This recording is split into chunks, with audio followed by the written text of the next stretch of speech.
Ricordartelo. Okay.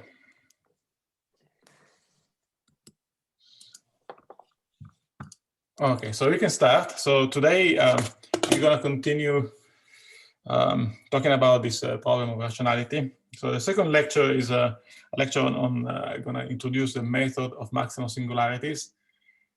Again, the idea of this method comes from Noether factorization that we discussed last time. And so let me start first of all mentioning again where this comes from. So this started from from Fano's intuition. So Fano's intuition is the following. So his claim was the following. So you take X4 is a smooth quartic threefold. So defined by a form of degree 4 in P4. And the claim is that if you look at the group of rational transformation of X, or the common group of X, that is actually equal, reduces to the automorphism group of X. And so this is a strong statement. In general, you don't expect this, right? Because allowing birational transformations is there's more freedom in defining the transformations than just allowing automorphisms. In fact, automorphisms on smooth hypersurface is a very restrictive condition. So why is this interesting? So the point is that if you look at the automorphism group of X, then this is known to be finite. On the other hand, if you look at the birational group or the canonical group of P3, well, that's for certainly going to contain PGL4, so this is infinite. But the birational group is a group automorphism of the function field. That's certainly a birational invariant. So this claim of Fano would imply immediately that X is non-rational. And in fact, this is a strategy that eventually was taken and successfully used in Minkowski-Meying theorem. What's remarkable that afterwards, when people start looking closer to the proof, they realize that in fact, the argument will show directly that there are no birational map phi from X to P3. So it's not just birational map from X to X, they need to be regular, but in fact, any birational map from X to other things, including P3, has to be regular. So it shows the method itself actually proved directly without having to worry about finiteness of the automorphism group and these kind of things. We show directly that the quartic threefold is non-rational. However, the problem is that the tools that Fano had at his disposal were insufficient.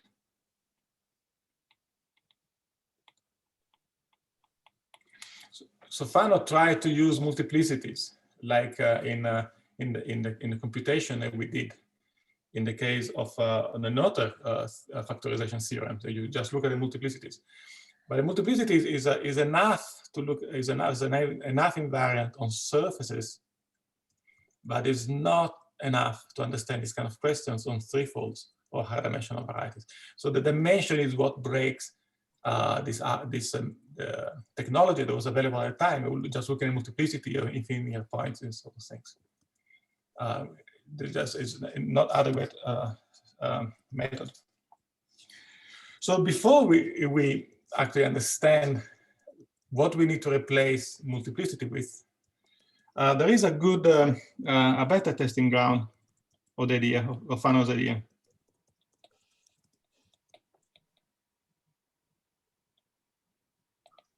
And that's the case of a cubic in P3. Smooth. You notice that the degree of the hypersurface and the dimension of the projective space always match. We see that it's going to be a pattern. Now you should complain immediately, say, well, cubics are rational, right? So, but you say a cubic is rational over the complex numbers, a cubic. And how do you prove rationality of a cubic over the complex numbers? The point is that a cubic contains 27 lines. And these lines, they don't all intersect. So these lines that you prove are -1 curves, you start contracting curves, and then you realize X as a blow up of P2 by 6 points. So it is true that a cubic surface is rational because it contains these lines. But what if the cubic did not contain these lines? So if X didn't contain any line. So this is the same as saying that the Picard number rho is equal to 1. So the point is that this is possible. It's not possible over complex numbers because the complex number is algebraically closed field, and so I'm able to find those lines. But if you walk over a field which is not algebraically closed, then you can run into this situation. So the idea is that to look at cubic surfaces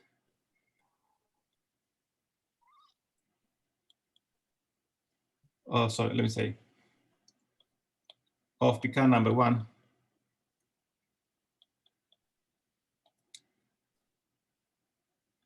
Okay, so what you do is that you walk over a non-closed field. So let X, I'm gonna denote the field by K, and I'm gonna keep track of that at the beginning. So I look at Xk inside a projective space over K. This will be a smooth cubic surface over a perfect field, little k. And we assume that rho, which is the Picard number, is equal to 1, i.e., the Picard group of Xk is isomorphic to Z, which is generated by the anti-canonical class, which is, of course, is just O1, hyperplane class. So certainly the anti-canonical class will be defined over little k. So it's going to be one of the generators, has to be the generator.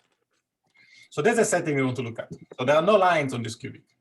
So we cannot do a reduction to P2 in a simple way like we did over complex numbers because we don't have those lines to contract. I mean, it's not obvious that you cannot do it because maybe there is not line, but maybe the union of two lines in algebraic closure may be defined over little k. So maybe you can still do the contraction. And the fact is that you cannot, but it's not obvious. And in fact, this is a theorem, to go back to Segre, Beniamino Segre. It says that Xk is not rational. So you cannot find 6 disjoint lines, those union is defined of K. And then this was later revisited by Manin. They pose something related, which says the following.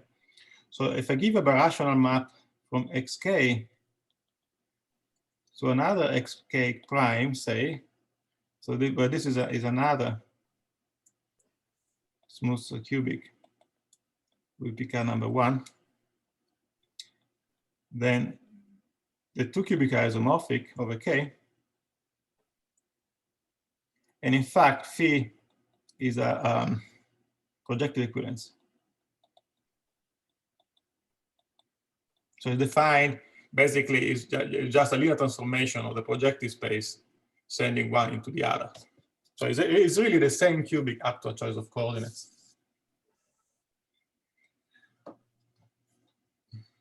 And it's pretty clear that was by studying this cubic surface that Manning kind of saw what needed to be done to attack the problem on quartic threefold correctly. At least that's my guess. So in fact, I can give a slightly more general formulation of these theorems. So let me state this slightly more generally, which says in loose terms that a cubic, a smooth cubic surface is still the same, right? Is, I would say something like birationally rigid. I put this in quotes for two reasons. The first is that I haven't defined it yet. The second is that when I define it, I'm going to define it over algebraically closed fields. In fact, I'm going to define in characteristic 0 anyway. So, but you see what the statement is, and then you see what the definition is, and then you see how this is essentially the same kind of conditions. So what does it say? So it's a combination of the two statements before. So for every phi from xk birational map to xk prime, where xk prime is a smooth projective and is either the pezzo of Picard number 1 or a conic bundle, then the statement then is the same. X prime, in fact, is a cubic surface of Picard number 1. It's isomorphic to X. And phi is a projective equivalence. So the proof is the same, but the statement is slightly more general. It just says that not only is not rational, not only every equivalence with another cubic is actually a projective equivalence, but in fact, there is no conic bundle structure. It cannot be transformed into a different tensor surface. So from this point of view, it's a stronger statement. Okay, any questions on this? Feel free to ask questions as we go, please. Sorry, I have a question. Yes. Oh, actually, I need to make a correction to the statement, but in any case, yeah, ask me the question. Just about the rationality of the cubic.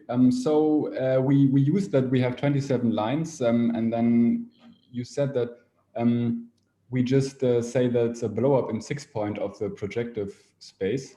Yeah. Is it the same as, but we could also take 2 lines and then project from the product and take the third intersection point, right? To prove rationality. Oh no, that's universal rationality, right? Because I'm just thinking whether that. I mean, yeah, I haven't really thought this very carefully. So whatever operation you can do that eventually you can argue that is rational, well, the conclusion is you cannot do it. So if 2 lines, if 2 disjoint lines are sufficient to prove rationality, which is quite possible, then there are no 2 disjoint lines defined over K.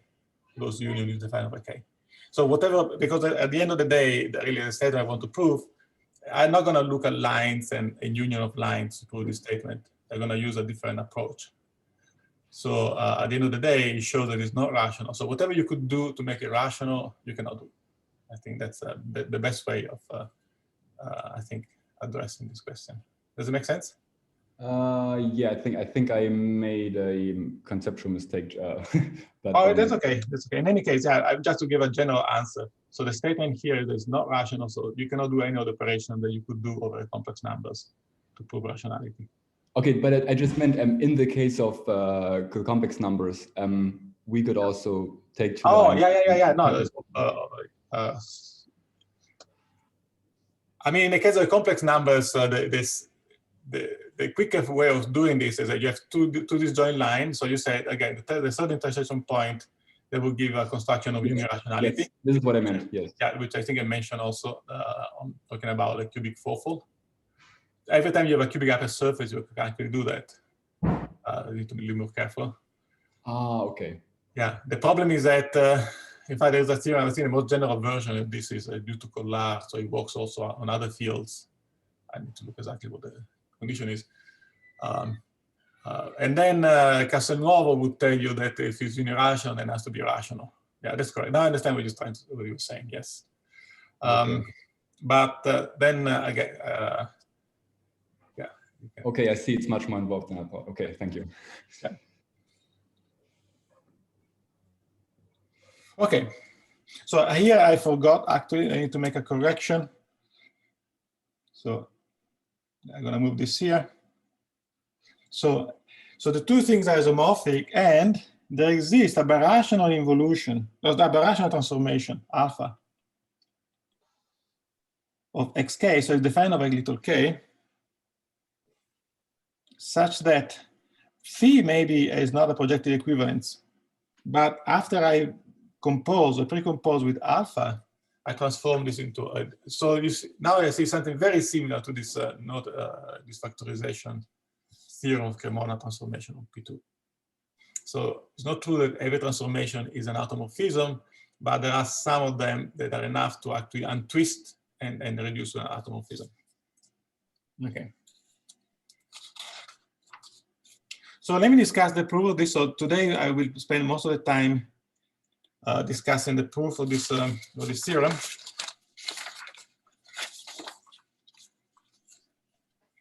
So I'm going to do the case when x prime is at the pezzo of Picard number 1. The other case is similar, just a little bit extra information to keep track of. So for simplicity, the arguments are essentially the same anyway. So let me just assume that x prime is the pezzo surface. You can even assume that x prime is the same as x, so the question is already interesting there. Okay, so I'm going to let, just a second. So let k bar be the algebraic closure of k.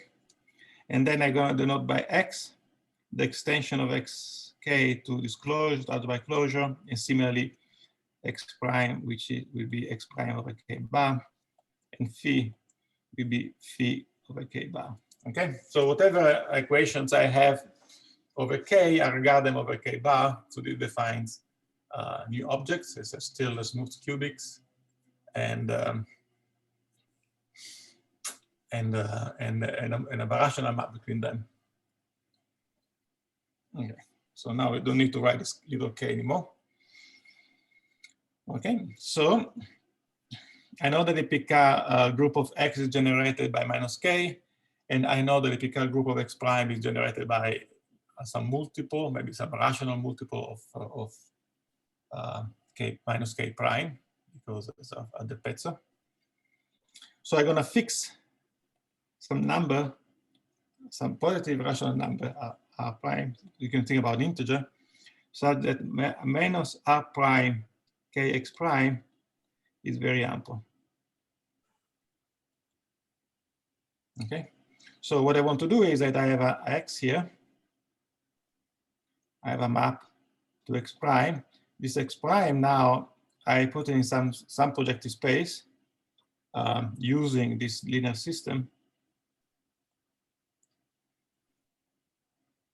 And now what I can do is that I can think about the map phi as being a map from x to a projective space. So every time I have a map from x for a projective space, this map is defined by a linear system on the variety. Okay, so this will be defined by some linear system, curly h.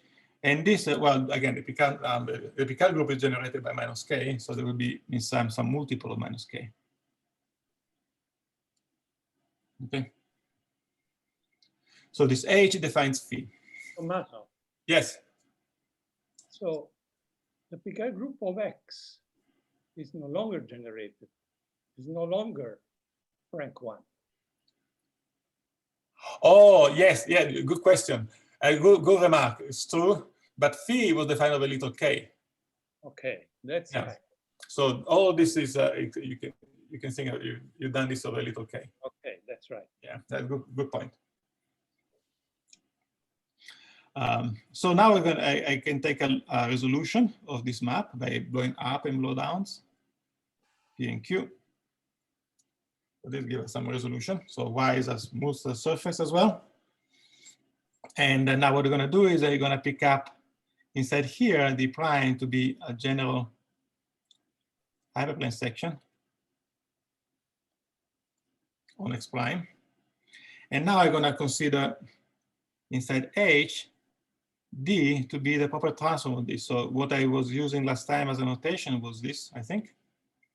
And what you can think about what this means is, what you do is that you start with D prime, you first will pull it back by Q, and then you push it forward by P.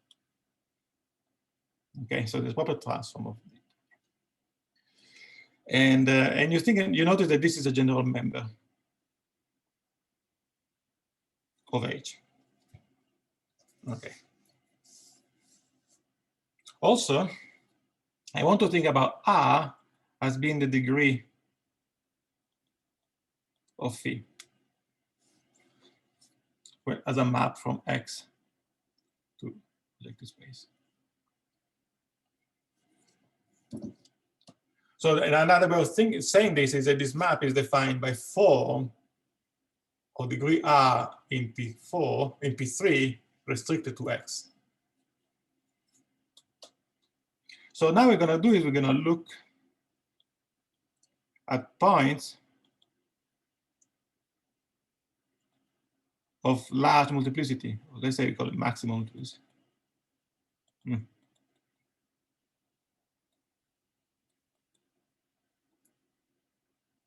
Okay, so there are two cases here.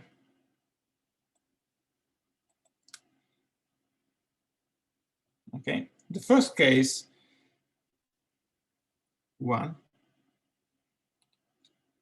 is the following. So assume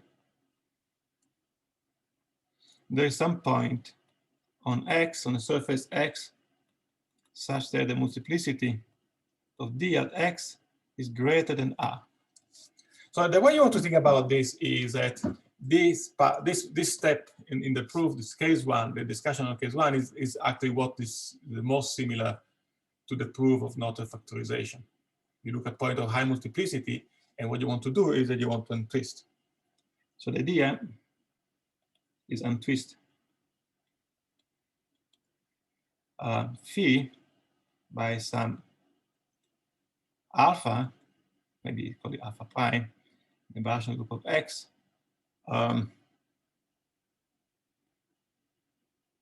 reduce the degree of the equations. Okay, so this is the part that is most similar to what was done in the Noether factorization.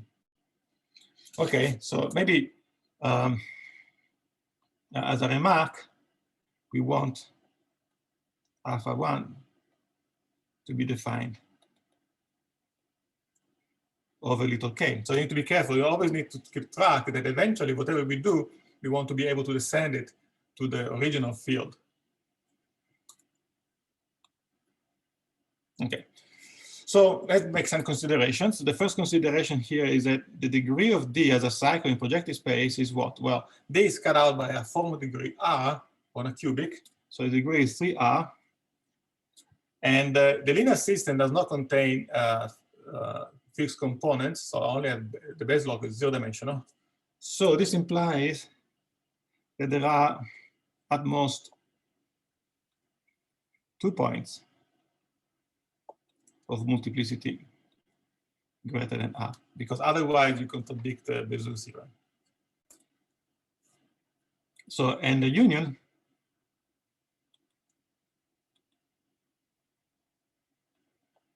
is defined over little k, just because point of high multiplicity, they're going to be invariant under the Galois action, and therefore they're going to be defined. The union is going to be defined over little k. So now they have two situations. Maybe there is only 1 point, or maybe there are 2 points. And the discussion is very similar. I'm going to just discuss one of the 2 cases. So say there is a unique point with multiplicity of D at X greater than R. The other case is similar. This is a little bit simpler, but there's not really any conceptual difference in the argument. Okay, so now what do we do with this point? I want to untwist the map by this point. So I want to find this Sebastian transformation, which plays a role of the quadratic, of the standard quadratic transformation in Noether's argument. So, well, you can, if you have a point on a cubic surface, there is a natural way of defining a transformation by projecting from that point. So what you do is that you have a cubic surface here. You have a point X inside there. So what you can do is that you get a map from P2, which is a linear projection from X. So notice that everything so far is defined over little k, because the point is defined over little k. So you can actually describe this also in the following way. So what you do is that you blow up the point. And now there is a map down this way. Let me give it a name. This is H, and this is G. This one is the double cover.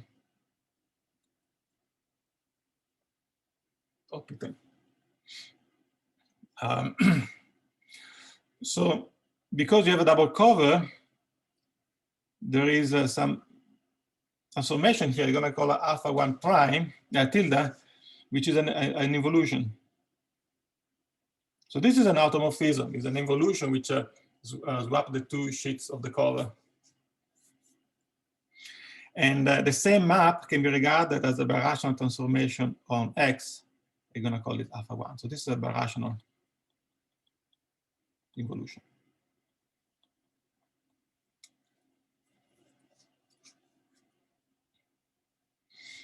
Okay. So what do we have here now? We have an exception divisor. We're going to use in a moment.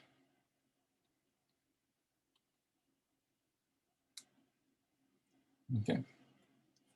And maybe I denote by L on this side the pullback of the hyperplane class from P2. Okay, so L is a divisor on the blow up which defines this map.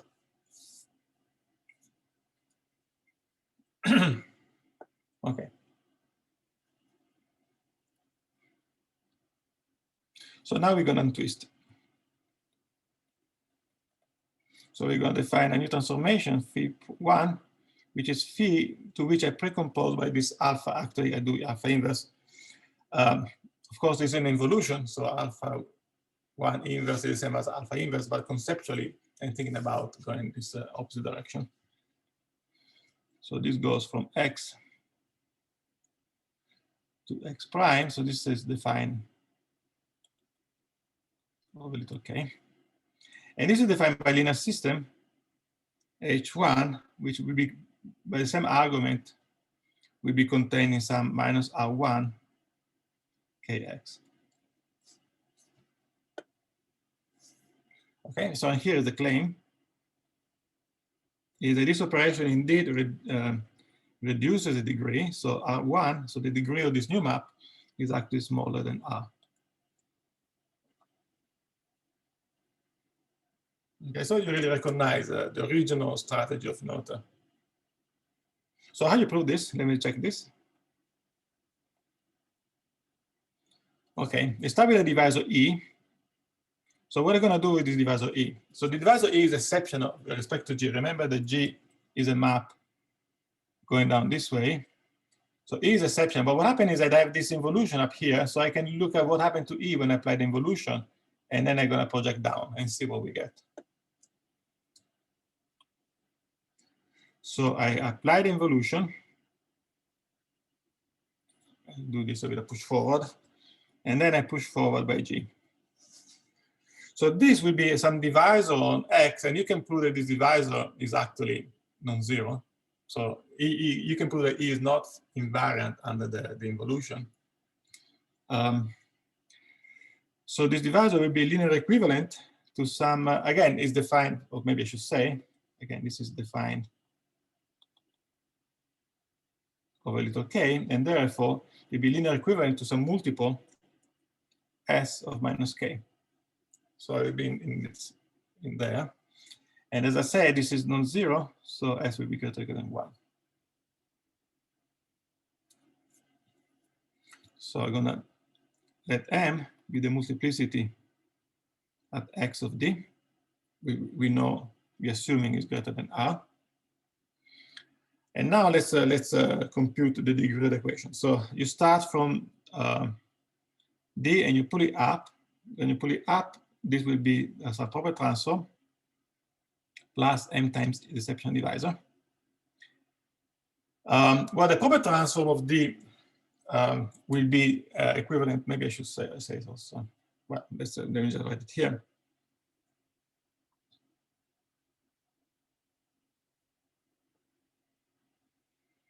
So D is in R. Remember that D is in minus RKX. So if you think about what L is a map defining the transformation. So what is it? This is a pullback of the hyperplane class from X minus E.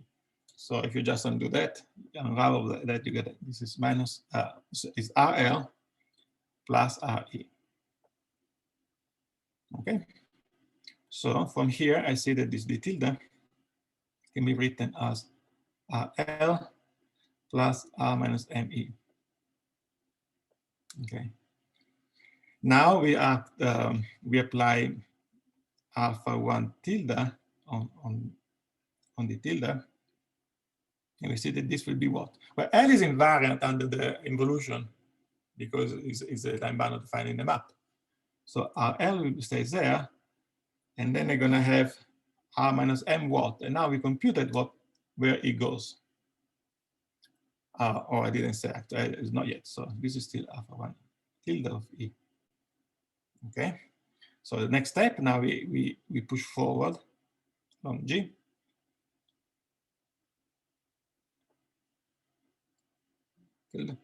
Okay, when we push forward RL, we're gonna get minus RKX. And when we push forward E, alpha 1 of E, we're gonna get, well, there's this coefficient there, and then there's S, and then there's the multiple of KX. So this is the same as minus R prime R1, sorry. KX, where R1 is what? R plus R minus M S. But remember that M is bigger than R, so this is strictly smaller than R, and S is positive. And this is a proof. So this R prime is, if you just think about what we did, you see that R prime really is the equation of degree of this phi1, which is phi composed to alpha 1 inverse.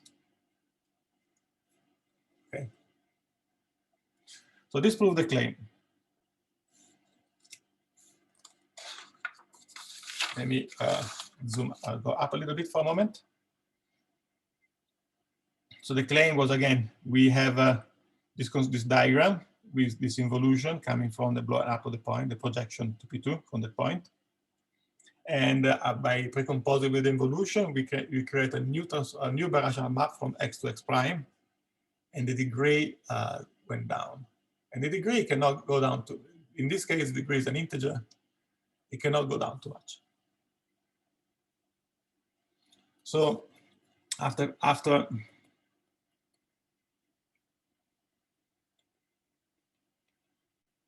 apparently many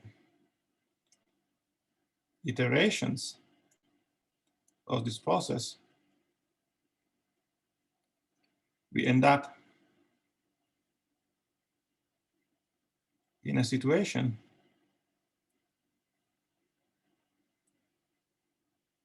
where case 1 does not apply. So every time I'm in case 1, I can lower the degree.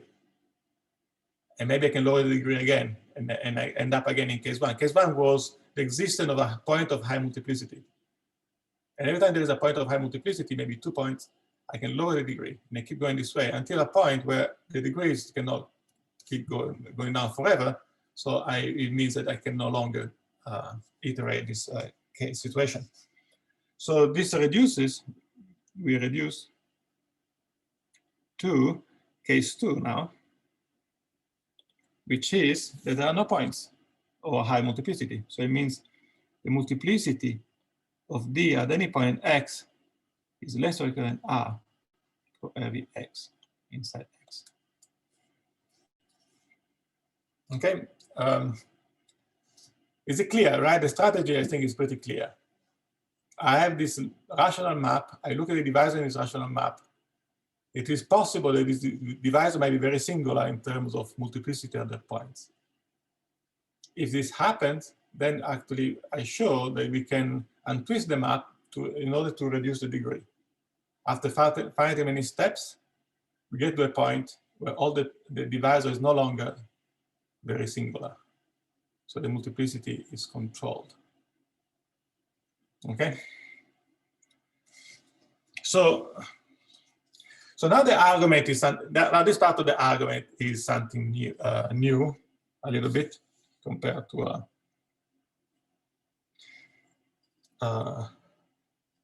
the note of final inequality.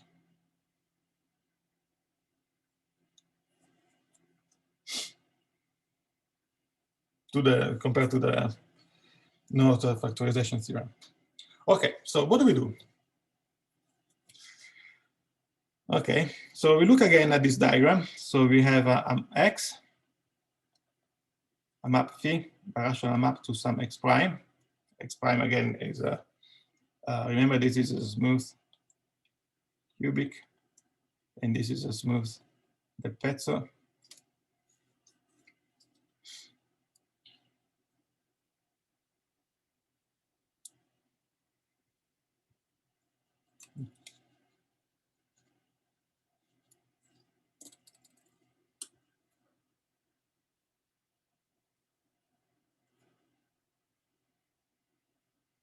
We look at the resolution, P and Q.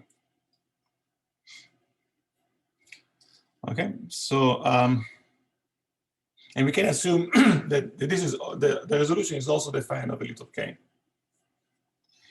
So we started with some d prime, which was linear equivalent to minus r prime kx prime. So this was a general hyperplane section, some projective embedding. And on the other end, we got D, which was just this phi over transform of D prime on this side, and this is linear equivalent to minus R kx. And is an element as a general element in a linear system defining the map. So general in H, where the map is defined by linear system H. Let me introduce one more notation. I got denoted by dy what I denoted before by d tilde. So this will be just the proper transform of d prime. And of course, this is the same thing as the proper transform of d from the other side. And d can also be thought of just being the pull forward of dy. Because d prime is a general element, so I can assume that d prime does not contain any of the points we need to blow up to get q. So taking a proper transform, taking a pullback is the same. Okay, so I have a series divisor. I have a divisor d on x, I have a divisor d prime on x prime, and I have their proper transform dy on y. Okay. So now I want to do a little bit of computation on these divisors. I want to compare R and R prime. So here's a trick. So you're gonna write, I look at this divisor here, ky plus 1 over R prime dy. So this is some Q divisor on Y. It's a canonical divisor plus some multiple of this dy. And the multiple is 1 over R prime. So R prime is a degree of the divisor on this side. Okay, but now I can compare, I can compute this, this divisor, this adjoint divisor coming from P or coming from Q. So if I come from P, I can write it as follows. So it's the same thing as taking, let me actually get a little bit more space here. Sorry.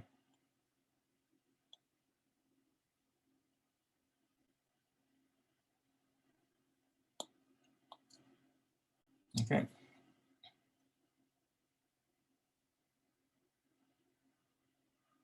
So if I do the pullback from the x side, so in general, I can match kx and ky on the horizontal components, and d and dy will match on the horizontal components. All the difference will be on the exceptional divisor of p. So there will be a difference here, which I'm going to call it a prime. And this e prime is p exceptional. Is a p exceptional divisor, so it's exceptional with respect to the map p.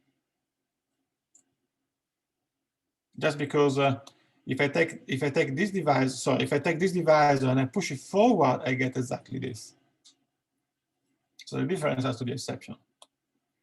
Now I'm gonna do the same thing coming out from the other end, from the other side. This is also the same thing as pulling back from the x prime. So this is gonna be sin kx prime plus 1 over r prime d prime.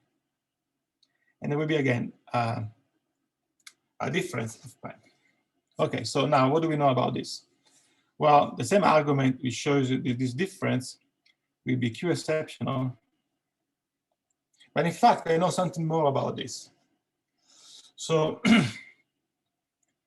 the point is that the pullback of d prime is the same as the proper transform. So the pullback of this quantity is exactly equal to this.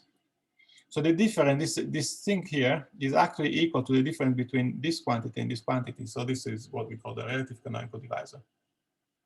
Because x prime is smooth, we see that this one is exceptional, is effective, and the support of f prime is actually the whole exceptional locus of Q.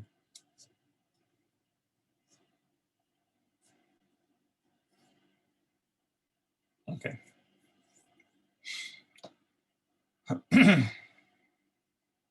So another thing I noticed from here is that so the prime was a linear equivalent to this multiple of kx prime. So when I take kx prime and now I add 1 over r prime d prime, I'm like adding minus kx prime. So what I get here is that this divisor here is actually linear equivalent to 0. I mean, maybe a better writing is that this divisor here is linear equivalent to 0. So it's like I didn't have anything there. I can assume that's actually equal to 0.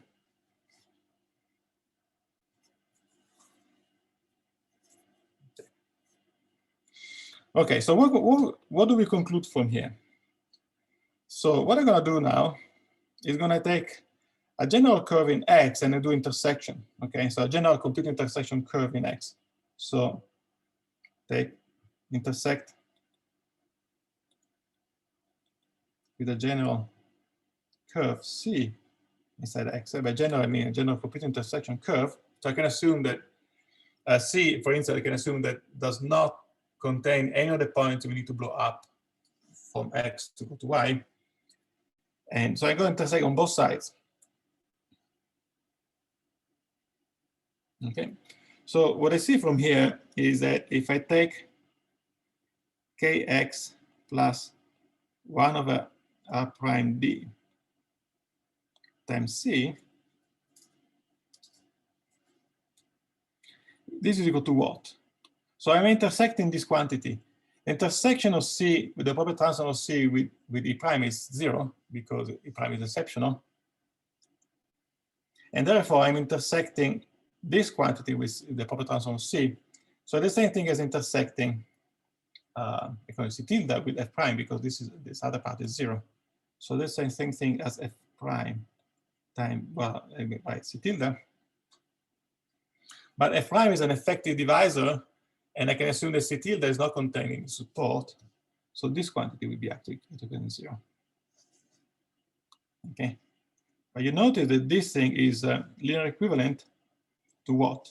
So this is equal to minus R over R prime minus 1 AX.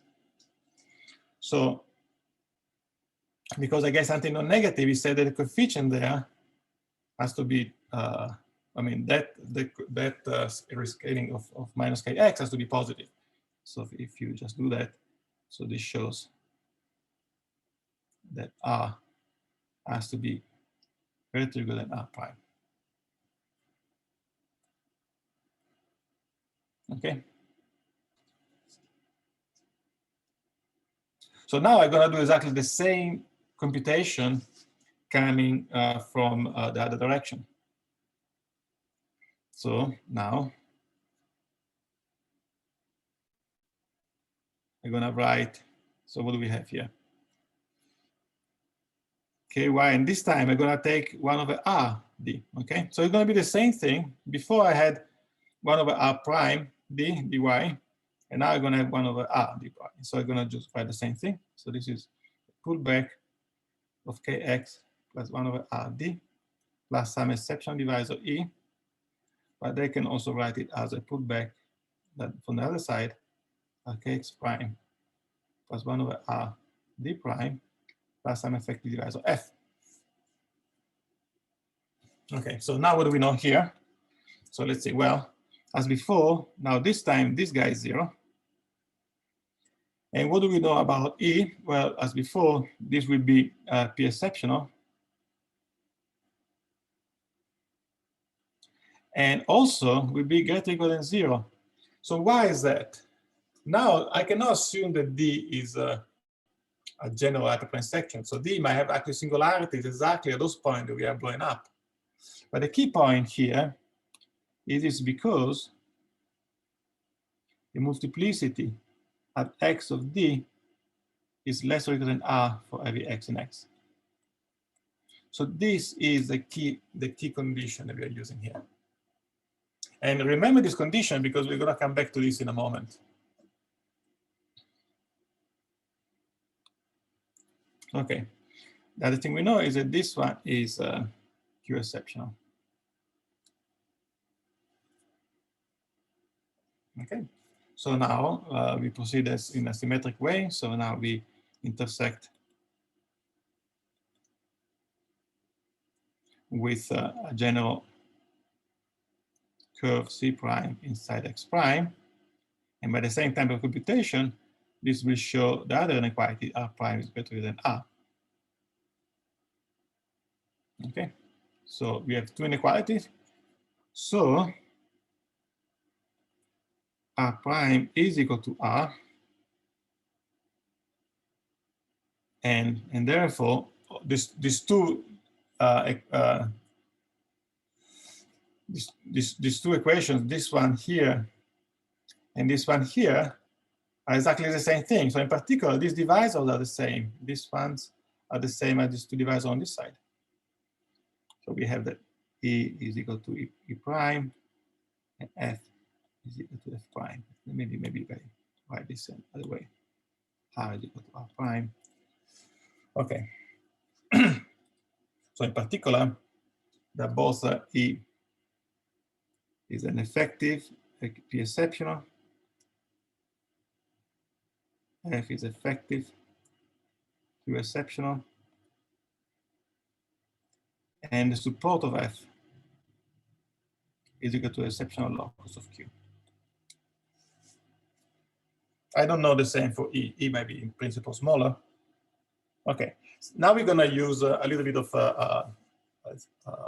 we use something called the negativity lemma, which is nothing else but the fact that the intersection matrix of the exceptional locus of a birational map between smooth surfaces is negative definite. Okay, so the first thing before I go there is that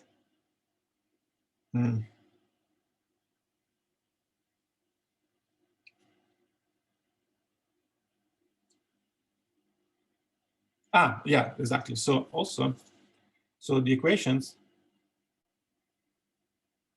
they give the phone. So once I put r equal to r prime, so I get, you see, the point is that this was 0 here, and the other guy was 0 here, but now if r is equal to r prime, they're both 0. So what we have is that this equation gives the following thing, that ky plus 1 over r dy is linear equivalent to E and is linear equivalent to F. So in particular, E is linear equivalent to F. That's what I care about. Okay. So now what are you going to do? We look at E minus F. Well, this is a linear equivalent to 0. So in particular, is nef, in which direction I want to go? Is nef over x. And I see that when I push forward this thing, but E is exceptional with respect to P, so this is minus the push forward of F, which is also is effective, so this is anti-effective. So this together implies that E minus F is lesser than 0. And this is by the negativity lemma.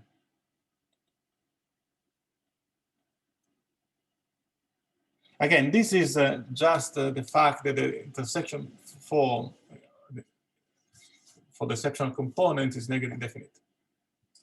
But I'm going to write it in this way because this kind of property actually holds not just on surfaces, it holds in all dimensions. So at least we know that this, whatever I'm doing now, is something you can imagine going to work all in high dimension. But then I'm going to do that. I'm now going to look at F minus E. Now this time, these guys are still 0. So in particular, it's now I'm going to regard it over X prime because I'm going to push forward this thing F minus E along Q. So now F is Q exceptional. So this is minus the push forward of E. So it's anti-effective. And again, by the same argument, this shows that F minus E is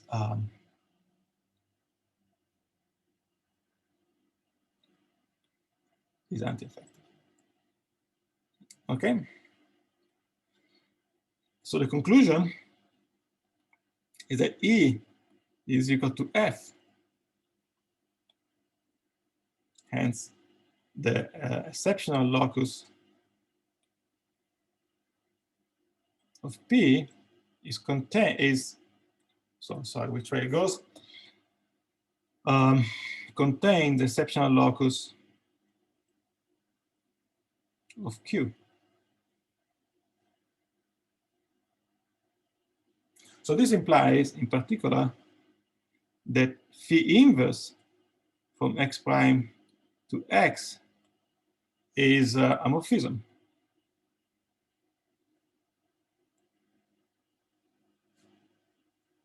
Okay.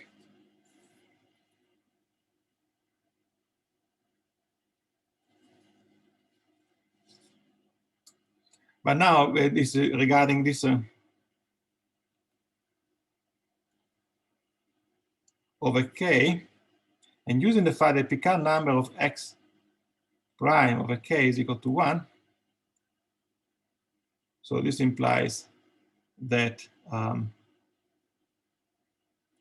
P prime is an isomorphism. Maybe here it's an isomorphism. So it's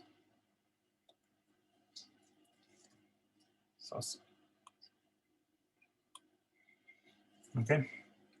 So this proves that phi is an isomorphism. Also, now we know that this one is in fact inside a cubic surface. So we may assume we picked R prime equal to 1, because after all, R prime was just this rescaling of minus k x prime to ensure that it was a very ample.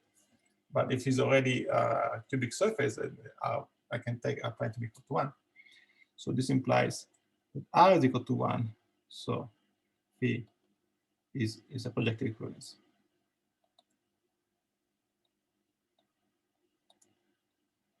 Okay, and that's the end of the proof. So I know there is a lot to absorb from here, but I hope that the general strategy of the proof is clear. Is there any question? Maybe ask if there is any question, so I can leave this on the screen for a moment. Sorry, I have 2 questions. Yeah. The first thing is probably very simple, but I don't see it. So when we proved this claim, we projected from X from a point, and then we blew up this point, and then you said that's the double cover of P2. Why is that?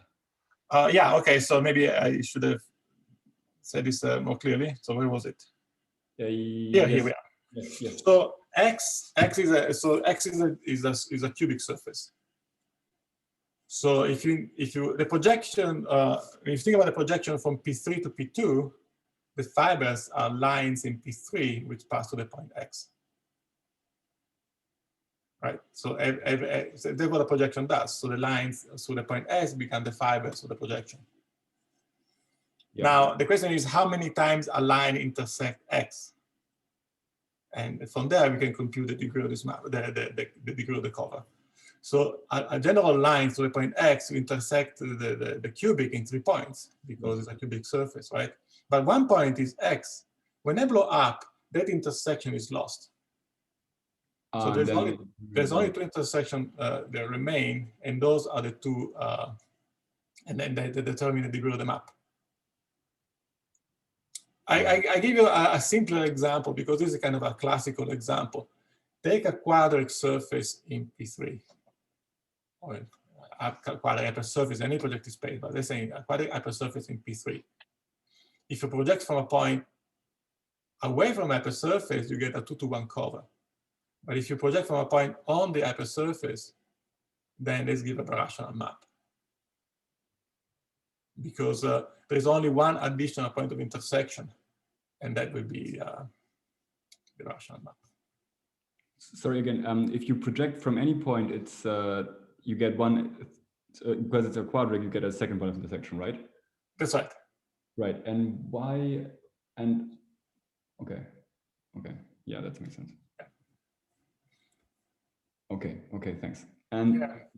Sorry, thank you very much. My second question was, you just mentioned that on the point or points of high multiplicity, of maximum multiplicity, that they are invariant under the Galois action. Why? Because any group, so the divisor D is invariant under the Galois action.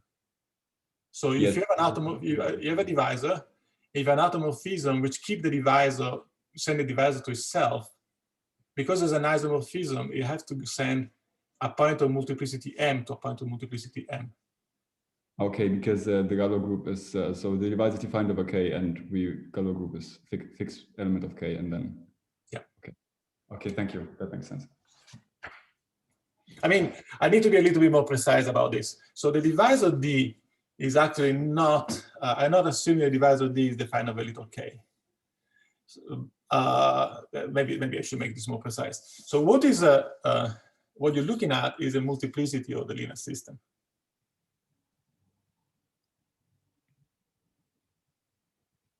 Yeah. Okay. All right. Okay. Thank you. Yeah.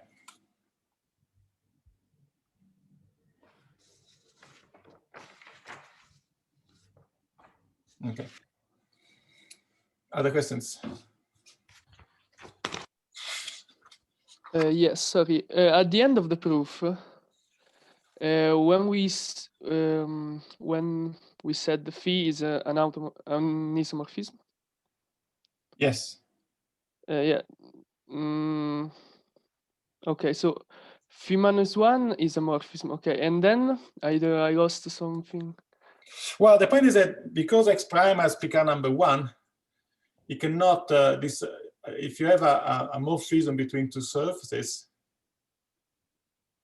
it's a birational morphism between 2 surfaces. Okay. If there is the surfaces are smooth, so normal. So if the thing is not an isomorphism, then there's going to be a fiber. The fiber is going to be a divisor. So that divisor will increase the pk number. Okay, thank you. Okay, other questions? Okay, so anyway, so let me now 2.3. So what I want to do now is look at the second part of the proof, this argument, by looking at the resolution of the map and having these divisors and writing kx, ky plus a multiple of dy in different ways. So I want to extract that argument and make it work in high dimensions, because that will be the base for the starting point for the proof of Minkowski-Manning theorem. So this now goes by the name of the Noether-Fano inequality.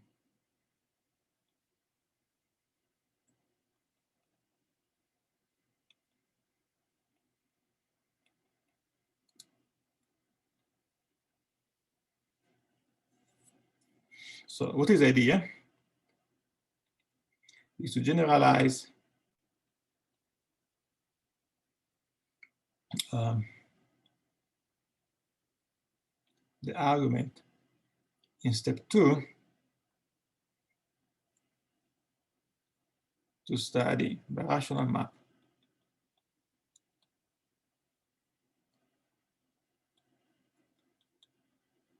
of Fano varieties and something called Mori Faber space.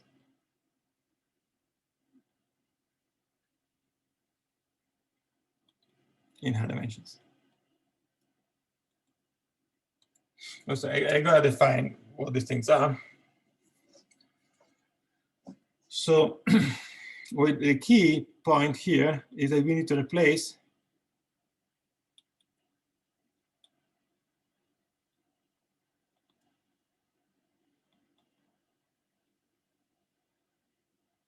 I want to replace multiplicity by a more sophisticated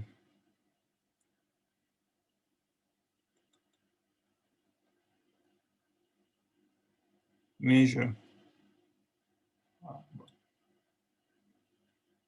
So what I'm writing here, sorry, just one.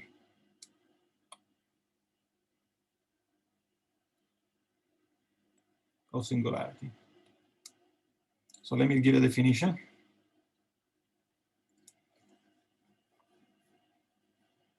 So let me, for simplicity, I stick with smooth varieties. Let me write it here first.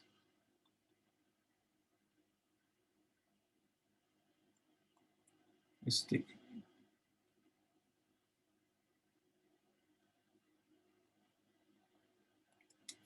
But because of the motivation I have in mind, it's natural to allow some singularities. I come back to that in a moment. But let me just, for simplicity in the lecture, I just deal with smooth varieties only. So I'm going to do the definition for smooth variety. So suppose X is a smooth variety. And suppose that delta, some maybe di is some Q divisor on X. By Q divisor just means the di are divisors on X, and the coefficient, the small di, are rational. And we say that the pair given by X with this Q divisor is canonical if for every proper birational morphism P from Y to X with Y, where Y is smooth. If I look at, let me write it and explain what the symbols are. Okay, Y over X minus the pullback of this delta plus the tilde is effective. So here, so delta tilde is just the proper transform of delta. And then this is a relative canonical divisor.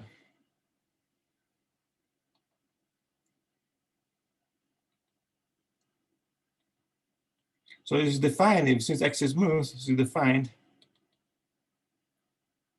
by the Jacobian ideal of the map. Okay, so just in local coordinates, the partial derivatives of the equation of the map. Or maybe another way of saying is that this is the only exception divisor which is linear equivalent to ky minus the pullback of kx.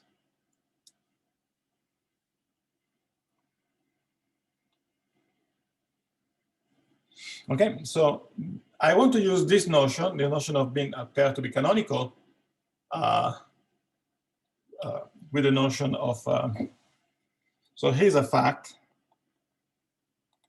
If x is dimension, if dimension of x is 2, then xd is canonical if and only if the multiplicity of delta at x are less or equal than 1 for every x and x. So you see now how this condition of multiplicity comes in, but when I look in higher dimension, this is not longer an equivalence. There is only one implication. So I need to use the condition of being canonical.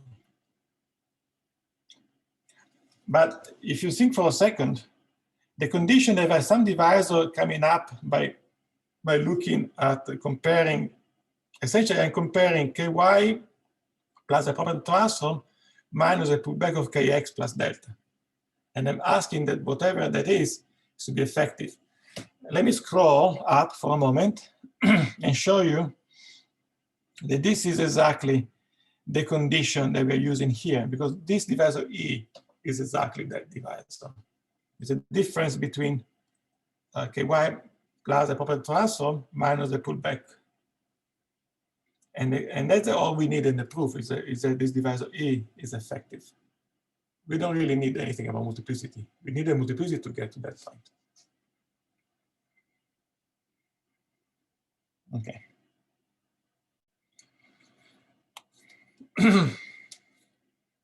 So let me also recall a couple of definitions here. We say that X, again, suppose a smooth variety, is Fano if minus kx is ample. So that's the generalization of the Pesto surface. And then we say that if I have X with a map to some variety S, so the map itself is called, or this fibration is what is a Mori fiber space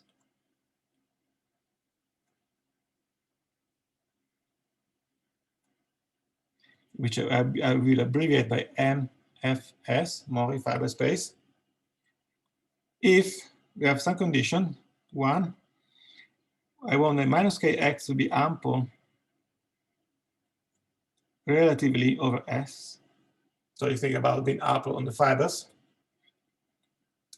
2, I want the Picard number of X to be just 1 more than the Picard number of S.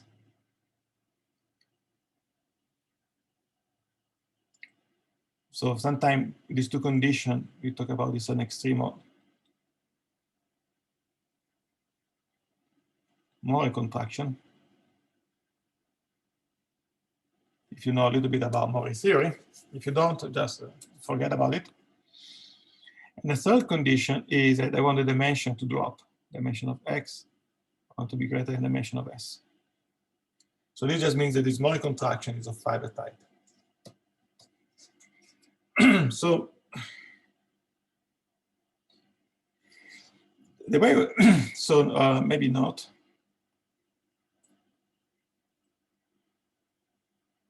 So here, I'm assuming X is smooth for simplicity, but one can allow and need to allow, in fact, for mild singularity. So I will skip that. I don't really need to worry too much about that. But if you allow for singularities, then you can think about Mori fiber spaces being the terminal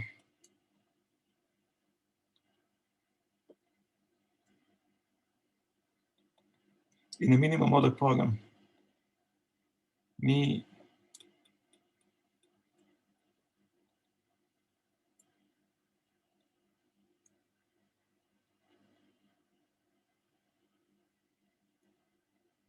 for uniruled varieties. Okay, so maybe you're not familiar with the minimum model program in high dimension, but certainly you're familiar with the classification of surfaces, where you run after Casimir theorem and uniruled surface, ruled surface. Their classification boils down to you can always contract and end up with a minimal object, which is either a surface or P2. So examples, in fact,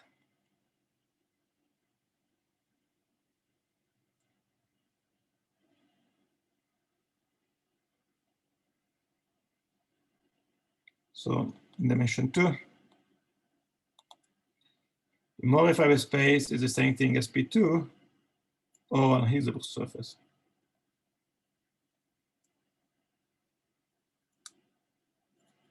Another example is that, let me maybe say something more about this. Let me just say in words. So when you have, for instance, you want to study the rational map between Hilbert surfaces, and you know that you can always go from one Hilbert surface to another by elementary transformations. You blow up a point on the fiber, you contract the property transform of the fiber, and you go either to one side or to the other side, whether or not the point lies on the negative section. In high dimension, people want to look at how you move from a modifiable space to another, and that's known as the Sarkisov program.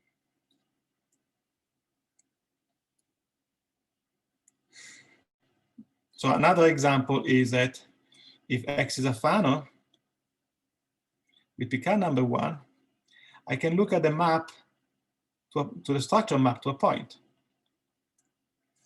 So this is a modifiable space. So when I talk about modifiable spaces, in particular, I'm thinking also about Fano manifolds of Picard number 1. So in the idea of the classification and the minimum model program is that you have a uniruled variety, and after contracting divisor and doing some flips, perhaps, whatever that is, you should come to a model where you either have a final variety to Picard number 1, or maybe you have a fibration where the fibers are final varieties, and somehow you reduce the problem to a lower dimensional problem. Okay. So in dimension 2, you can always go from any Hilbert surface or P2 to any other by elementary transformations.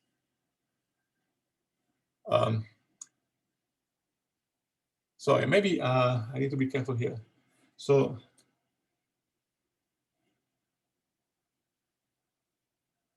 this is when the rational ones, or this is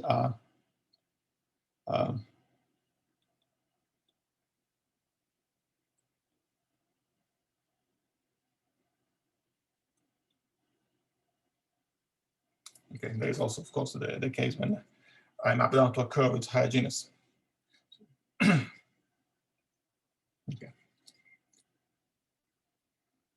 Okay, so what is interesting in high dimension is that there is this phenomenon of rigidity. There are examples of these modifiable spaces, differently from dimension 2, where in fact you cannot go anywhere else. There is only one in the rational class. So here's a definition: a modifiable space F from X to S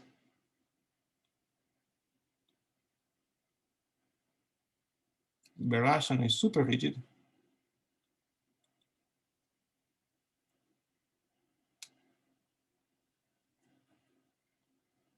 if for every birational map phi, oh sorry, let me write it this way.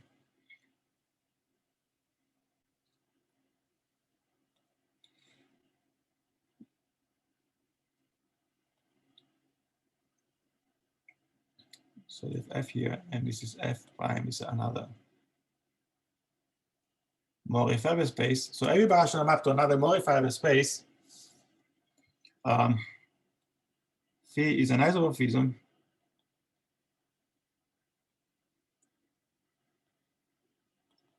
sending F to F prime. So what does it mean? It means that you actually have a diagram like this. We had an isomorphism here, there was phi. But this has a fibration to S, this has a fibration to S prime, and therefore I'm claiming that there is a commutative diagram. So the phi preserves these two fibrations, send one fibration into the other.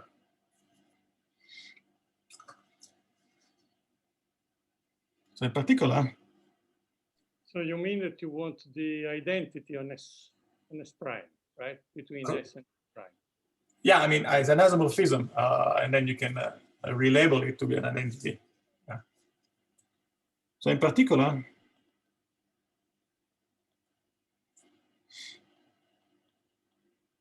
a Fano manifold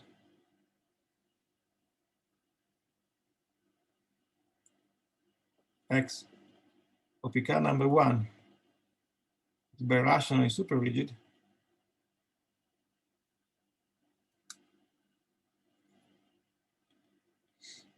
If for every birational map like this,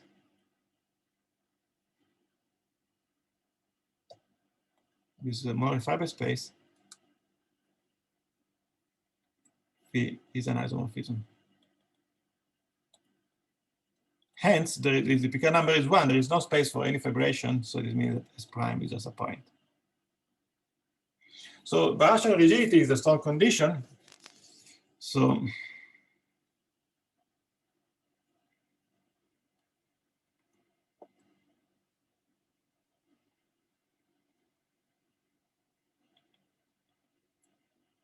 it implies a few things. So it implies, for instance, the birational group of X is equal to automorphism group of X. You just take X prime equal to X in this definition. It implies that X is non-rational. And for this, you just take X prime to be a projective space. It's certainly a Mori fiber space. And then also implies that there are no conic bundle structures.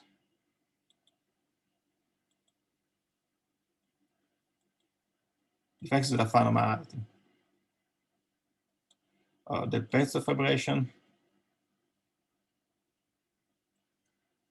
etc. Okay.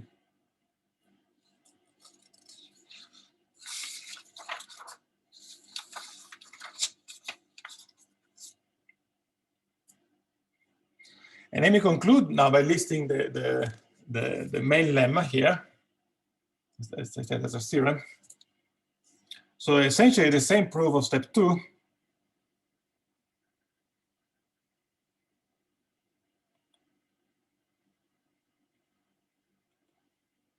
gives the following theorem.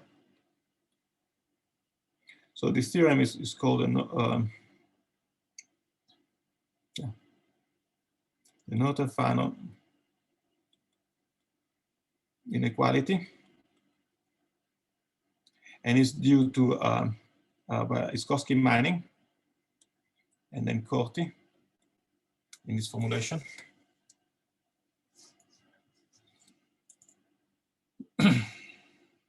So it says the following. So let me state this in general.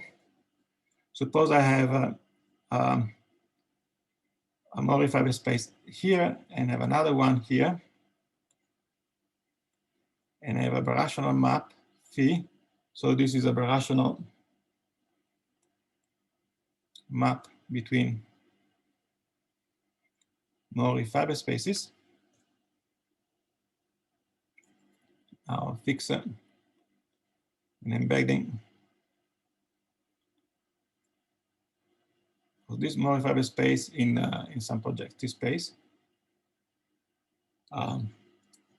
so that the phi I can regard as a map from X to X prime inside this projective space. So, and then will be defined by some linear system.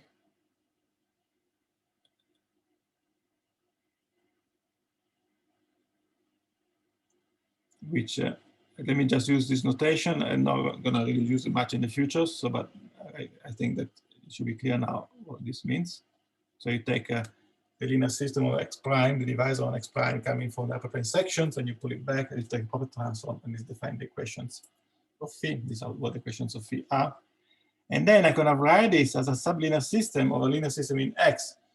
And I can always write it as follows. It's going to be some k, some multiple of k minus kx plus some other divisor A. So, and what do we have? Here, I know that R is positive. And this, sorry, I need to say what A is. A is a pullback of a divisor coming from the base S. The point is that the reciprocal number is 1. So this means that the reciprocal group of X over S is generated by a multiple of minus K. So every divisor on X can be expressed by the pullback of something from the base plus a multiple of this generator minus X. A rational multiple in principle. Okay, so this is a setting of the theorem. If X is a Fano manifold of Picard number 1, then I don't have an A, I will just have this linear system here, which is kind of a more similar situation of what we have discussed before. So now let me write the hypothesis. So I'm going to assume two things. I'm going to first assume that A is Neff. So of course this is automatic if X is Fano with Picard number 1, in which case S is just a point.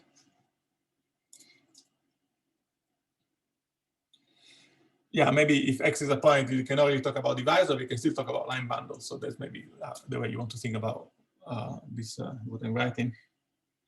And the second condition I want to assume is that now if I look at the pair X and I look at 1 over RD, I want this to be canonical.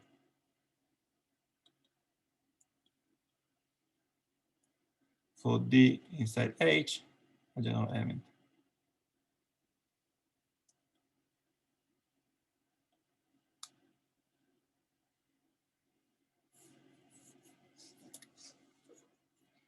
Okay, so this is a condition that we used in the proof before. We didn't need to worry about A because we just had we were working with a cubic surface of Picard number 1. But we looked exactly at this condition. In dimension 2 was expressed as a condition on multiplicity. So in step 2. So if you ensure that the singularities are not too big, if you can get to the point, then you can conclude that phi is an isomorphism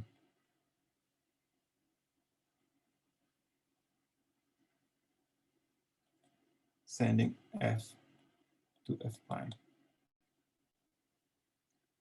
Okay, so let me zoom out a little bit so you can see the whole statement.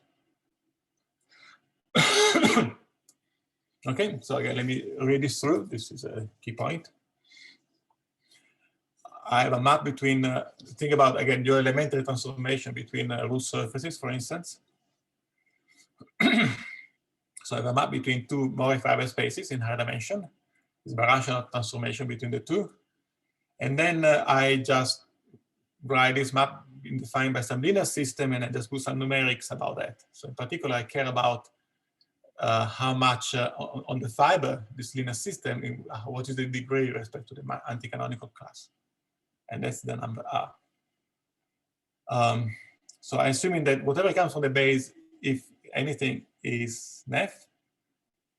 And then the key condition that we care about here is that I'm going to assume that the singularity of the linear system is not too big. So the multiplicity are bounded. More precisely, the canonical, the pair is canonical. And then you get this condition, they get a conclusion that this thing is actually an isomorphism and it fits exactly in this kind of square diagram that we saw before. So it sends F to F prime. In particular, if X now is your quartic fourfold, and you can prove, then you don't need to worry about A, but if you can prove that given another map says to P3, the linear system cannot be too singular, then that map has to be an isomorphism, and therefore you get a contradiction, because certainly the cubic fourfold is not isomorphic to P3. So this is a starting point. This theorem is a starting point.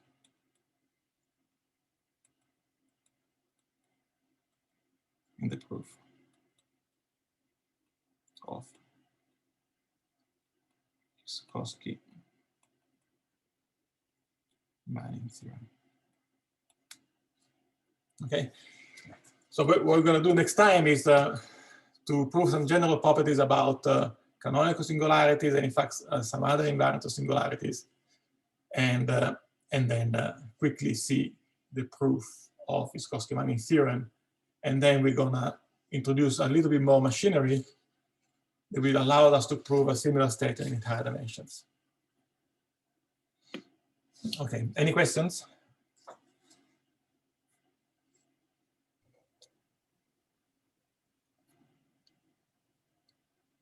I did not understand something above, before the statement of the Nether-Fano inequality. Sorry. This one, okay.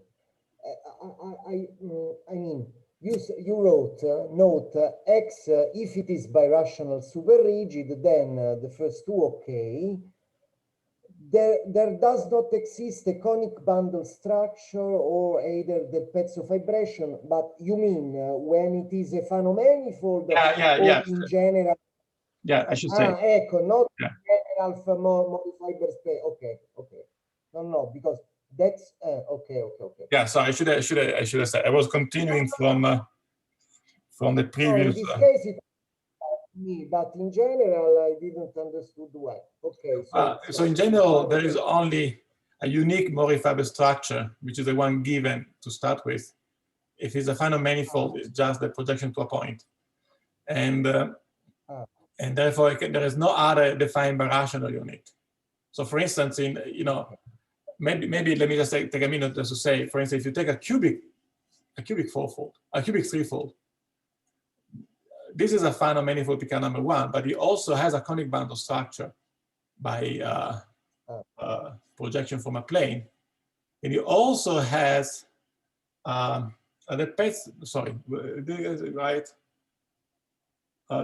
conic bundle structure is from the projection from a line contained into the cubic, and if I project from a plane, then I'm gonna get a pezzo vibration degree 3. So even though it's not rational like Clements and Griffiths, it has these additional structures of conic bundles, and it also has involutions, for instance, partial involutions. But the quartic threefold will not have any of this additional structure. Okay, thank you. So may I ask a question? So for which Fanos we can hope to be super rigid? Yeah, so it's a very rare condition. So if you just look at hypersurfaces, you necessarily need to look at the last degree of the spectrum. So it will be degree n in Pn. So those are the one we call index 1, because minus k is the hyperplane class. So for the other ones, there is no hope.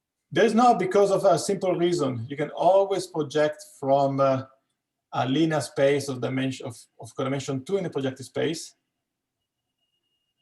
So that will give a fibration over P1. And the fibers are going to be hyperplane sections of the hypersurface. So if the hypersurface has a smaller degree, then the hyperplane section is still Fano. So that projection, of course, is not defined regularly, but as soon as you blow up your codimension 2 linear space, you blow up that and you get a fibration, and that is a Mori-Faber space. And then when you, other example comes from complete intersection of index 1 also. It's hard to find examples that are none of them. It's just hard to compute them. There might be some examples though, maybe. But it is known that the complete intersections of index 1 are super rigid. I mean, there is at some point there were some conjectures about Fanon manifolds of Picard of index 1 being super rigid, all of them. But they turn out to be false. There are some modalized spaces that they contradict that. Mm-hmm. And what about? So, but for hypersurfaces, that will be the theorem we prove. Mm-hmm. And for complete intersection, I think there are known results, but there are still some condition on the degree. You need to still put some condition when you go in higher dimension on the degrees. After all, there is a condition on degree here because certainly it's not true on cubic threefold in over C, right? So on cubic surfaces. So there'll be some condition on degrees, and so it's not optimal. The result is not optimal yet. And what about complete intersections in Grassmannians? That's a good question. That I don't know. Certainly there is a work to understand complete intersection on weather projective spaces. On threefold for sure, but I think there is also in higher dimension. There you start working with singularities also on the variety. So it's a little more delicate to study. In general, singularities allow for more rational transformations. But in Grassmannian, I don't know that actually. I don't know if there is anything known. Okay. Yeah, that's a definitely good question. I never thought about that.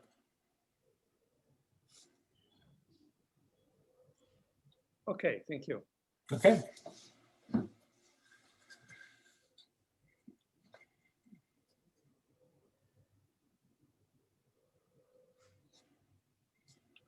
Are there more questions?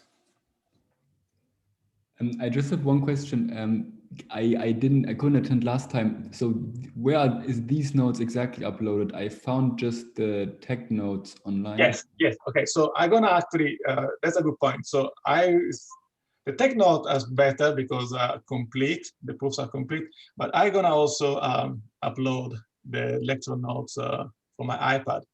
So what we're gonna do is that I'm gonna make an automatic upload from the iPad. This means that there's gonna be one file, and every time it should, as I keep adding to it, it should refresh and update. So you can look at that too. Okay, and it's in the same folder as. It's not there yet. It's not there yet. But I was thinking today as I was lecturing that maybe I should do that too. Okay, perfect. Thank you very much. Yeah, so I'll do that.